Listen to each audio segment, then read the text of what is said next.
Hey everybody, this is Marcel. Welcome back. It's good to see you. So for today I want to discuss something that occurred to me mostly while I was replying to comments on a previous video. Bear with me through a bit of an analogy here. See, I had claimed something positively scandalous and was getting a bit of a backlash from our community. Perfectly fine. I have a nice thick scaly skin. But amongst the legitimate criticisms was actually heaps of trolls. Now, the way I define a troll is someone who's intentionally there to waste your time. There's no way you'll ever sway their thoughts. There's nothing that you can argue with them about that they're ever going to agree with.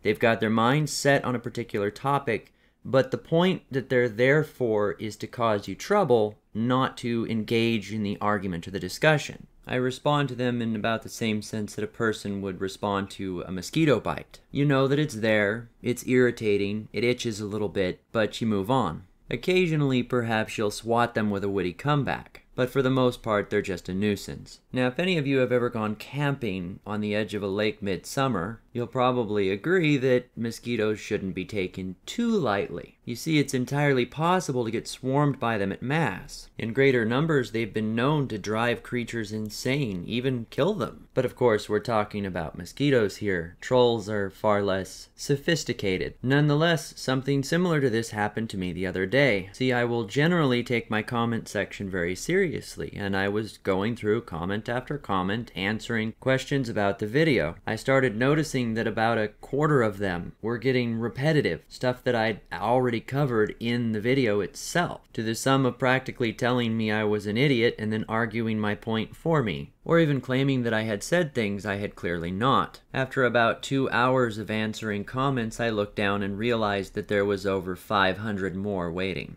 Of course, most of them were not trolls, but how would I know that without reading them individually? Now, obviously, I'm not going to let something like a bunch of petty comments bring me down. In the end, to be honest, the more trolls I've stirred up, the closer I'm getting to the truth, or at least the most important topics. Besides all that, some of their comments are almost hilarious. I had one cheeky guy try and tell me that I needed to give an apology video for my opinion. Bit of a word to the wise, don't ever apologize for your opinion. If you learn something new, you can always go back and correct yourself, even make amends where necessary, but don't ever apologize. I don't typically put myself in situations where I'd be expected to anyway. I don't go after people, I go after ideas. And I will gladly run a bad idea straight into the dirt with no remorse, which as far as I'm concerned is fair game. So getting to my point with all of this, it had me sitting back thinking, what is it that makes a troll tick? What instigates this kind of behavior? I had a number of commenters actually say, because it was getting pretty rough in there,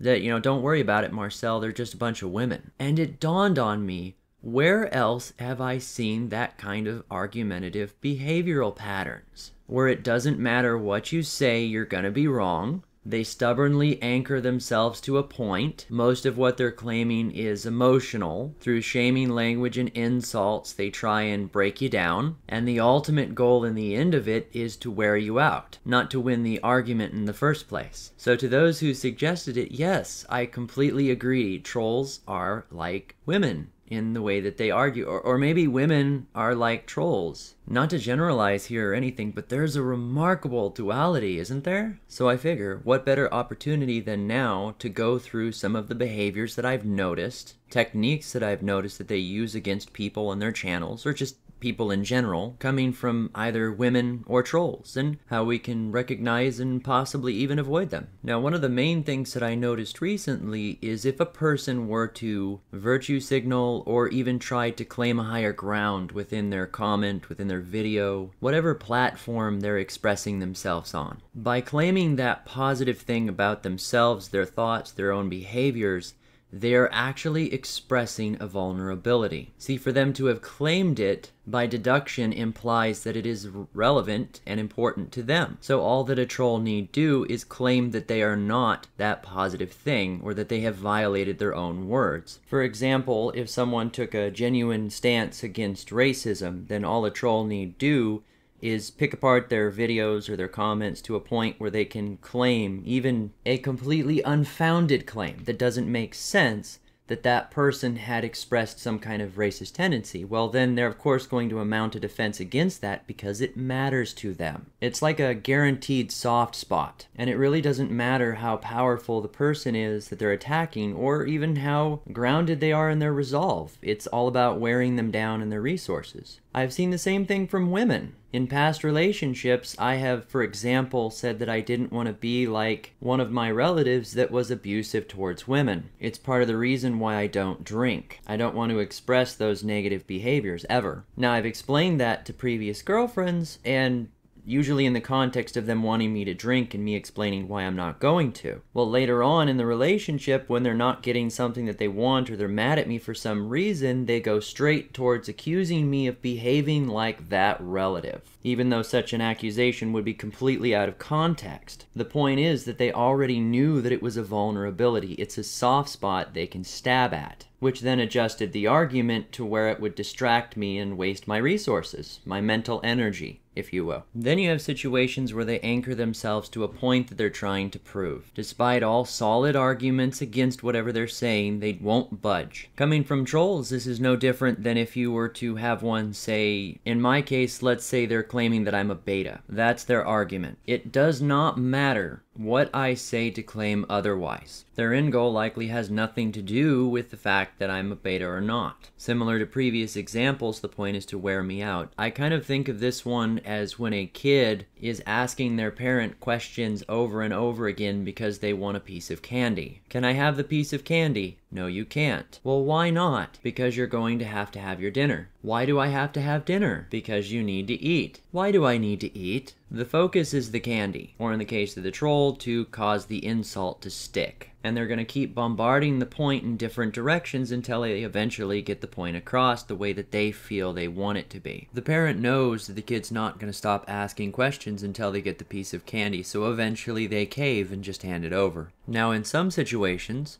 a lot of times you can summarize it as just basically wanting to control the narrative, the tone of the conversation, or even the stance of the person that's been targeted by the troll. It's one of those situations where, from my perspective, if I were to agree with whatever they were saying, or disagree or argue, it really doesn't matter. If I were to completely agree with them on some particular point, they would just move on to another point and then attack that. In a sense, winning is either taking up my time or getting me to change from my original stance whatsoever. If this is sounding familiar, it's an awful lot like a shit test, or at least a number of trolling scenarios can be. If you consider that all it is a laid out situation where there is no correct answer, if the target behaves the way that they're supposed to, then it ultimately leads to an argument or heated discussion, something along that lines that ultimately ends to the benefit of the person causing it. If the target goes against the previously intended behavior, then that shows a fallacy on the target's point. In the previous example, if the person that's being accused of being racist, well, let's say in this scenario that they're actually not at all, and it's just an important topic to them, if they do not argue with someone who accuses them of being such, are they admitting it's true? Sitting back uninvolved, it may not be difficult to say, well, of course they're not, but in the heat of the moment, in that person's mind, when it matters so much to them, it's a bit of a different story. You know, the more I think about it, the tactics are very simple. There's not much strategy behind them. I mean, hell, children can and frequently do use them. Back when I was a kid talking to my mother, I wasn't ever rude to her or anything, but I was able to outsmart her. If I wanted a toy, for example, she would say that we didn't have the money for it. So I would go find something that was on sale, that was a really good deal, and that I could use for school or something. And I would slither over to her and be like, hey mom, how about this? Look at it, how good a deal it is.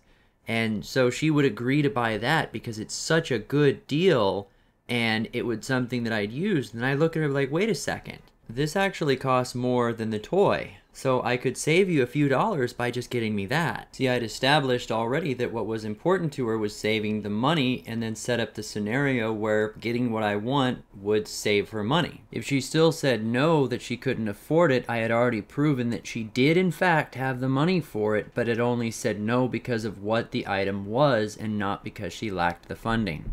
That only worked for a little while though, because my mom is pretty smart too. She caught on quick. The thing is that some of these child tactics are actually pretty effective in their simplicity. Then for the final example I want to share, there's the trolling technique of devaluing accomplishment. Nothing can break down a person's morale faster than hearing that something that they did that means a lot to them doesn't matter. From a troll's perspective, this could be something like a person making a video on breaking the record for skydiving speed. The troll says, well crap, I fall several times at work, don't hear anybody bragging about that. A person guesses the winning lottery numbers. Troll says, I got a busted watch that gets the numbers right twice a day, who gives a shit? Now it's possible that can come from jealousy, but there may not be any genuine emotion behind it at all. In the case of women, this behavior is more expressed to the sense of control. When a male has an interest outside of the relationship or specifically revolving around her, it distracts him from what could potentially be her resources, her attention time. Half the time, the thing that she's trying to break down is the very thing that interested her in him in the first place. She hooks up with the drummer in the band only to bring him home and complain that he plays music too much. Or a woman that hooks up with a guy that makes MGTOW content only to gripe that half his stuff is complaining about women. The end goal might be slightly different, but the tactics are virtually the same. Well, that's about all I have to say on this topic today. You tell me down below, did I miss anything? To all the little puppet account wielding trolls out there lurking in the internet, whom I'm assuming are mostly 12-year-old children, give your mother back her phone. Big people are talking. For the rest of you, if you enjoyed this topic, like, share, subscribe. This, of course, has been Marcel.